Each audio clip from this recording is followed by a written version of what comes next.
Hi, my name is Carla Yorro, and in my channel, I make videos about my life as a caregiver to my husband who is on dialysis. So he got a kidney transplant, and I have pre-recorded this probably a few weeks before we even got the calls, but I will tell you that I've made quite a few shorts about our experience with the transplant and some health updates, so you can check those out if you are curious about our process. But with that little caveat, I'll get us back to our regular scheduled video. But also videos about faith and my life as a nurse. So I talk about all the things, but I want to talk about today, this is going to be a ministry vlog pretty much, and I want to talk about my process for preparing for a sermon I'm preaching on Saturday at a women's conference, and I'm also going to be telling my testimony of what I've been through with my husband, how he ended up on dialysis, what happened during the pandemic. I was working in the front lines and my husband got sick. So I talk about all of that in my channel, so there's going to be more videos and vlogs that will pop up on the screen after this video, but I want to show you how I'm going to prepare for my sermon, because I am also a licensed minister, and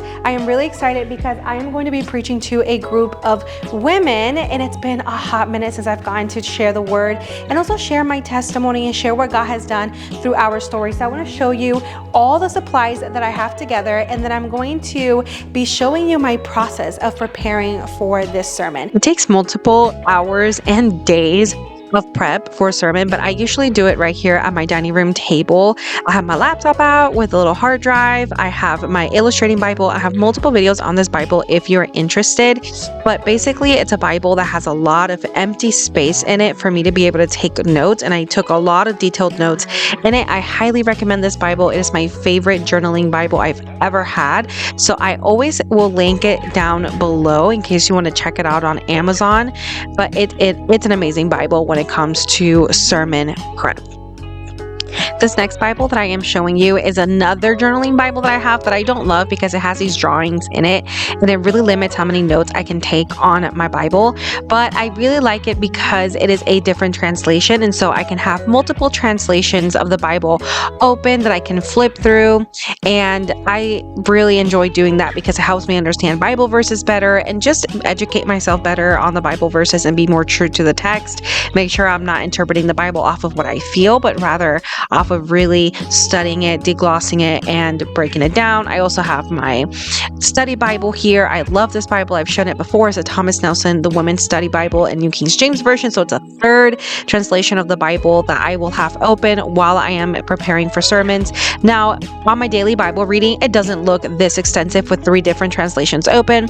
Plus, sometimes I'll look at the Bible verse that I'm studying in different versions online. So, I mean, I can be looking at 6, 7 different translations of the Bible. And my daily study doesn't look like this, but if I'm going to be preaching a sermon in front of a group of people, I want to make sure that I'm not making anything up or making mistakes. So I want to go ahead and make sure that I study the Bible as faithfully as I can. These are washi tapes. I have some stickers here as well as my pack of markers. I will link everything down below because I absolutely love all of these supplies for Bible journaling. Now, what I will do is that I will go ahead and show you in a little bit, but I like to study the Bible verses or the Bible story or whatever it is that I am using for my sermon prep. I like to go ahead and read it in multiple versions, get really deep into it, and then pick one Bible, which is going to be that big green illustrating Bible and it's a Christian Standard Bible. I will go ahead and write my main notes in there, and that way, all of my major sermon notes about the text are in there. And once I start typing out my sermon outline, and I will show you what that looks like in a little bit because my sermon outline is pretty extensive, but the bulk of my notes, I put them inside my Bible. And not all of that information is going to make it inside of my sermon, but it's going to be there in my Bible. So sometimes I will be speaking and I barely have to look down at my notes because I got all this information up in my head. Now, these are dual tip markers that I absolutely love. They're from Amazon. They have this fine line tip and they also have a brush tip. And the brush tip, I will go ahead and use it as a highlighter, and I will use the fine line portion of the pen to write my notes in the corresponding color to keep everything together. Love these pens. And then I have this really cute tote bag that I actually end up taking with me to church with my laptop inside of it and with my Bible, my phone, and I just kept all my stuff together. I preach off of my laptop This is an HP Envy. It does fold into a tablet mode, so I'm able to use this whenever I preach sermons. And I don't have an iPad or anything like that. This duals as a tablet, so it works wonderful for sermon prep because I can type my notes in and then just fold it over and have it as a tablet.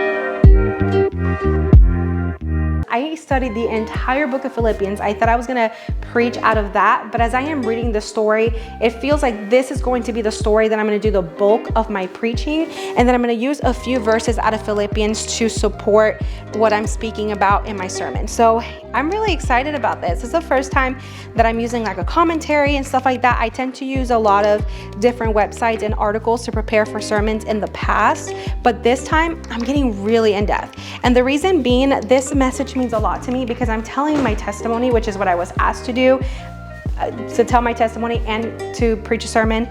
So I'm really excited to be doing both. And I really hope that this video inspires you if you're a girl minister to get into it. And I love you too, honey.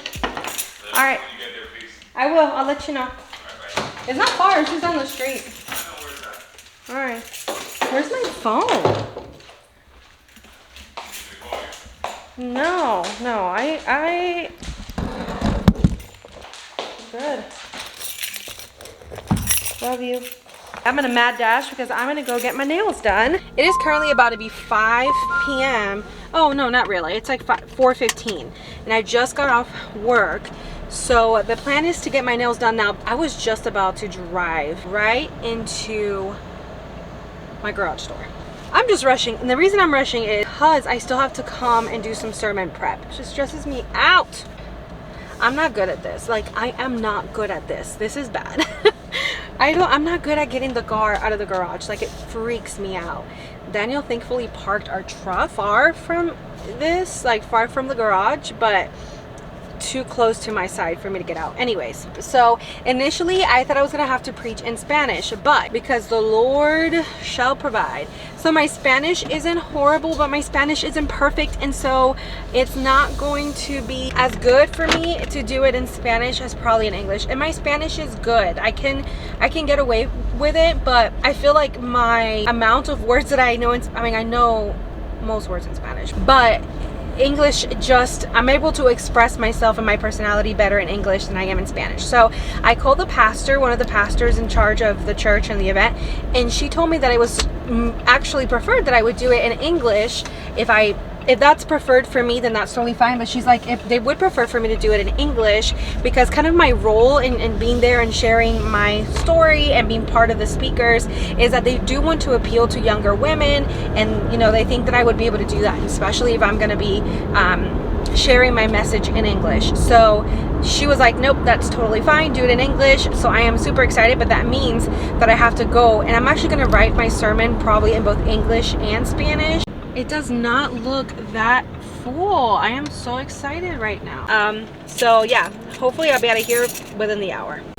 All right, we're back. Nails are done. I love it. I love the color. I went a little bit shorter. All right, my friends, I decided to cook a dinner tonight that is not the simplest dinner to make, but I'm just craving it because I'm going to be making arepas. We will figure this out.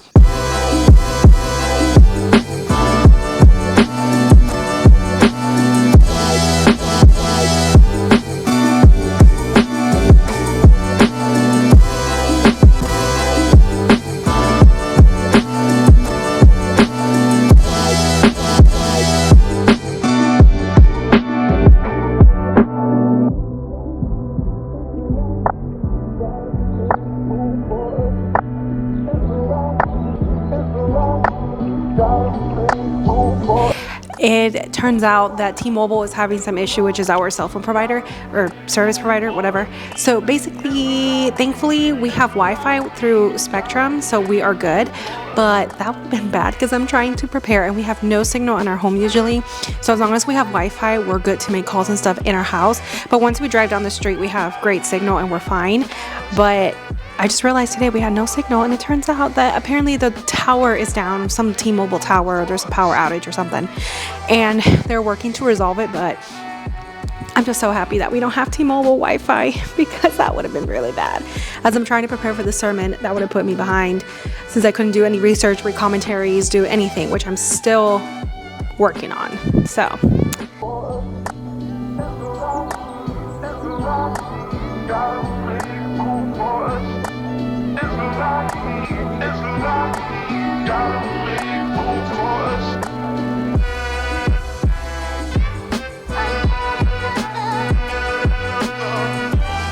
Well, today is Friday, but it is currently 9:39. Right now, I'm about to sit down. I have to work at 11, so I have about an hour and 20 minutes right now. Actually, more like an hour because I have to log in early. But I am gonna just go ahead and keep working on sermon prep. I decided to add a whole other chapter of the Bible to my sermon, and I'm not gonna read, obviously, the whole chapter for the sermon, but I do have to study it and break it down on my Bible. So that's what I'm going to continue working on today and adding that information into my outline. And then basically I washed my hair this morning. That's another thing that took place today because I am going to straighten it tonight before I go to bed, and then I'll give it a nice curl with my straightener tomorrow. But let's get going because I only have an hour to work on it before I have to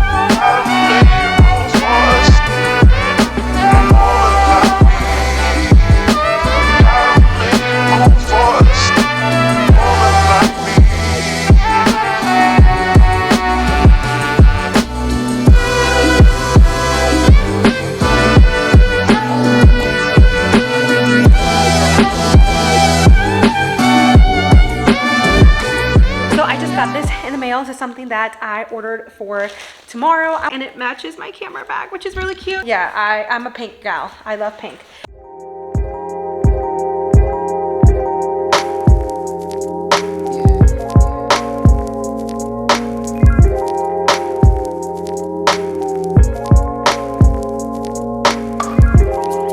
So I am literally just gonna go through my sermon.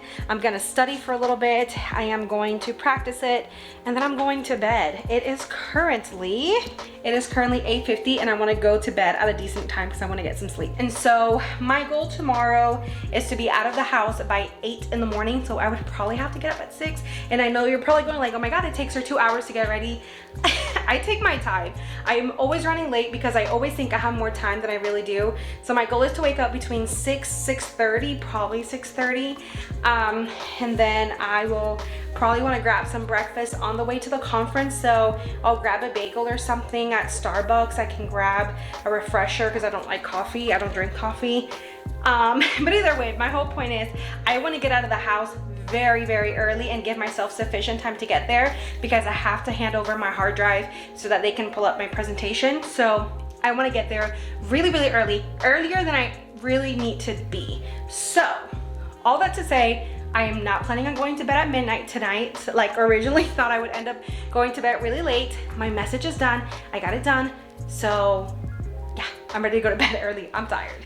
All right, so this is the outfit. I got some loafers, some brown leathery pleathery pants, super oversized blazer that I tried to steam like 100 times and it did not work out. But that's gonna go on top when it's time to preach, and we are good to go. And thank you to hubby who was super helpful in getting me ready.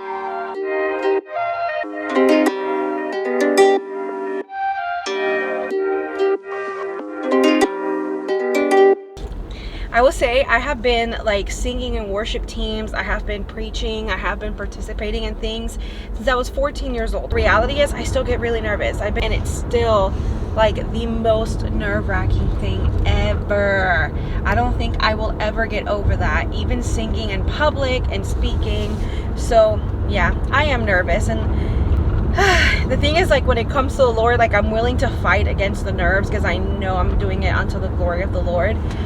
but my goodness, I still get nervous. That will never go away. So if you're a young woman or you're starting out in ministry, whatever have you, you know, maybe you've just been asked to lead your first song, or you've been asked to bring the word for the first time, I just want to encourage you, like, the nerves are completely normal, and it's normal to feel like, I really don't want to mess this up, or I don't want to make a fool of myself. My only reminder would be that it's all for the glory of God. So if you keep that in mind, then that is going to be a great reminder that God has got this. You don't have to do this on your own strength. I'm using that Bible verse today. It's out of Zechariah, I believe 4:6, but I'll put it on the screen. And it's not by our might, it's not by our strength. Yesterday, I was starting to get a little bit panicky, and I was starting to get a little bit worried. Like, oh, I don't know if I can do this. I'm so nervous. Like, I don't want to make a fool of myself. You know, all those mental battles that we have with ourselves in our minds whenever we have to do something new. So I reminded myself of that Bible verse, and then my husband too. He was like, hey, Carla, you don't have to do this on your own strength. At the end of the day, God is the one ultimately in control. And it's not about us whenever we're bringing the word or singing a song. It never, ever is. It's always going to be about the Lord. And we have to keep that in mind so as not to think for a second that this is about us and that we have to impress people and that we have to meet a standard. Or obviously you meet a standard in terms like you have to study and prepare, but like we don't have to put this pressure on ourselves to impress people or make something happen. Our only task from the Lord is to be obedient and speak the words that He give us, and do it with confidence, because when we do it with confidence, it's because we have faith and truly believe that it is He who spoke. And if I did my due diligence and I sought the Lord and I did everything that I could to make sure that I am honoring God, then that's okay. You know, the rest is up to God. I've done my part. The rest is up to God. All right, at this point, I have about a 25-minute drive left to get to church. So we're going to put on some worship music and spend some time with Jesus and presenting to Him those women.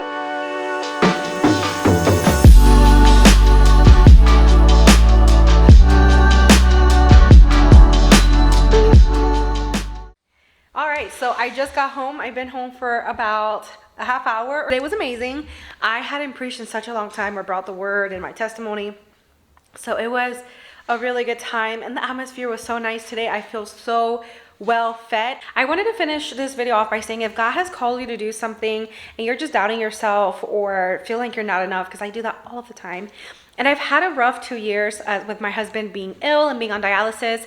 And so I haven't really gotten to minister a whole lot because our lives have revolved around basically doctor's appointment and surgeries and things like that happening. And that's just the reality of going through hard things. But I just want to say, if God is calling you to do something, to tell your story, do it unapologetically. People need to hear and see what God is doing. Anyways, I will leave this vlog here, and I hope that this video has been a blessing to your life, and I will see you in the next one. Bye.